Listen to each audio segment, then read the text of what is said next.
Pemirsa, Presiden Prabowo Subianto melalui Sekretaris Negara Prasetyo Hadi menyerahkan sepenuhnya proses hukum yang menjerat Wakil Menteri Ketenagakerjaan Immanuel Ebenezer. Pihak istana segera menyiapkan pengganti Wamenakar jika Noel sudah terbukti bersalah. Posisi Wakil Menteri Ketenagakerjaan Immanuel Ebenezer segera diganti pasca ditetapkan menjadi tersangka kasus dugaan pemerasan pengurusan sertifikasi keselamatan dan kesehatan kerja atau K3. Presiden Prabowo Subianto melalui Mensesnek Prasetyo Hadi menghormati proses hukum yang tengah berjalan di KPK. Prasetyo Hadi menilai Prabowo segera menyiapkan pengganti Noel pada posisi Wamenakar. Meskipun selama 10 bulan menjabat, kiprah Noel terbilang memuaskan. Bapak Presiden sudah mendapatkan laporan dan beliau menyampaikan bahwa itu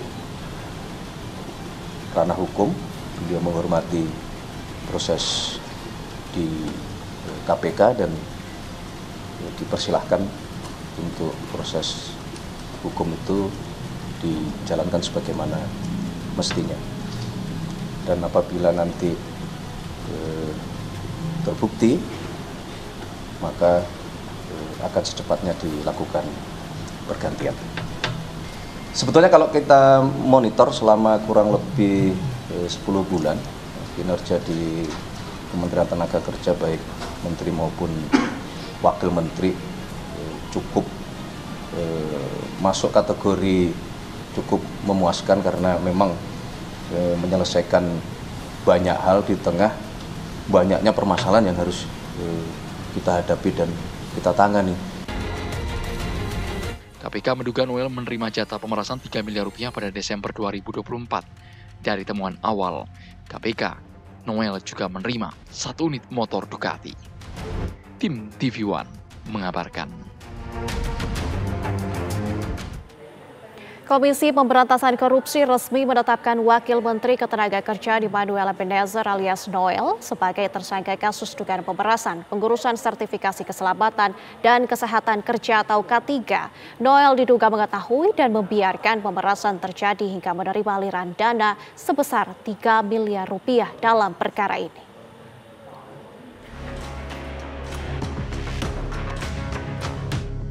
Komisi Pemberantasan Korupsi KPK menetapkan Wakil Menteri Ketenagakerjaan Immanuel Ebenezer sebagai tersangka terkait kasus pemerasan, pengurusan sertifikasi keselamatan dan kesehatan kerja K3 di Kemenakar. Noel sapan akrab Immanuel ditetapkan sebagai tersangka usai terjaring operasi tangkap tangan pada Rabu malam.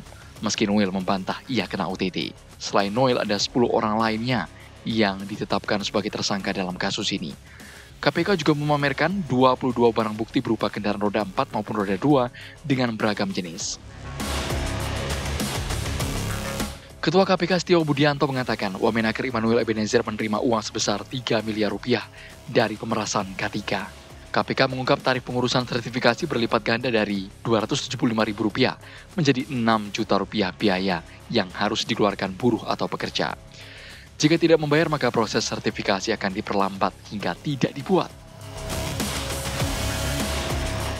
KPK mengungkap bahwa dari tarif sertifikasi K3 yang sebesar Rp275.000, tapi fakta di lapangan menunjukkan bahwa para pekerja atau buruh harus mengeluarkan biaya hingga Rp6 juta karena adanya tindak pemerasan dengan modus memperlambat, mempersulit, atau bahkan tidak memproses permohonan pembuatan sertifikasi K3 yang tidak membayar lebih tersebut. Semua pihak merasakan sebuah keprihatinan di saat pengurusan tenaga kerja harusnya dipermudah, tapi kemudian ada sekelompok pejabat yang justru memanfaatkan, mengetahui, membiarkan, bahkan menikmati dan menerima uang yang berasal dari pihak-pihak tenaga kerja perusahaan yang kemudian digunakan untuk kepentingan pribadi.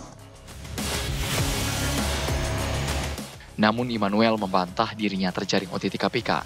Ia juga menyampaikan permohonan maaf kepada Presiden Prabowo Subianto.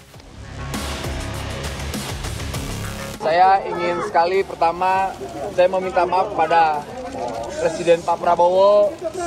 Kedua, saya minta maaf kepada anak dan istri saya. Ketiga, saya minta maaf terhadap rakyat Indonesia. Saya juga ingin mengklarifikasi bahwa saya tidak di OTT. Pertama itu. Kedua, kasus saya bukan kasus pemerasan, agar narasi di luar tidak menjadi narasi yang kotor yang memberatkan saya. Dan kawan-kawan yang bersama saya tidak ada sedikitpun kasus pemerasan. Dan apa yang kami lakukan sangat mendukung sekali apa yang menjadi kebijakan KPK. Sementara itu, setelah wakilnya diciduk KPK, Menteri Ketenagakerjaan Yasirli menegaskan tidak ada toleransi atas perilaku koruptif di kementeriannya. Sejalan dengan arahan Presiden bahwa tidak ada toleransi atas perilaku koruptif, maka saya sudah meminta pejabat beserta jajaran di Kemenaker untuk menandatangani fakta integritas dan siap dicopot apabila melakukan tindakan korupsi. Khusus untuk sertifikasi K3, kami sudah melaksanakan fakta integritas bahkan dengan perusahaan jasa K3 atau PJK3. Dengan total hampir 1.000 perusahaan jasa K3 di Indonesia. Saat digiring ke mobil tahanan, Noel berharap Presiden Prabowo memberikan dirinya amnesti. Gimana tanggapannya? Kesan buat Pak Prabowo apa, Pel? Ya, pertama semoga Pak Buka dulu. Kasih jalan dulu, Bang. Buka dulu, hei. Semangat, Noel bersama 10 tersangka lainnya akan mendekam di rutan KPK Cabang Gedung Merah Putih. Tim TV One mengabarkan.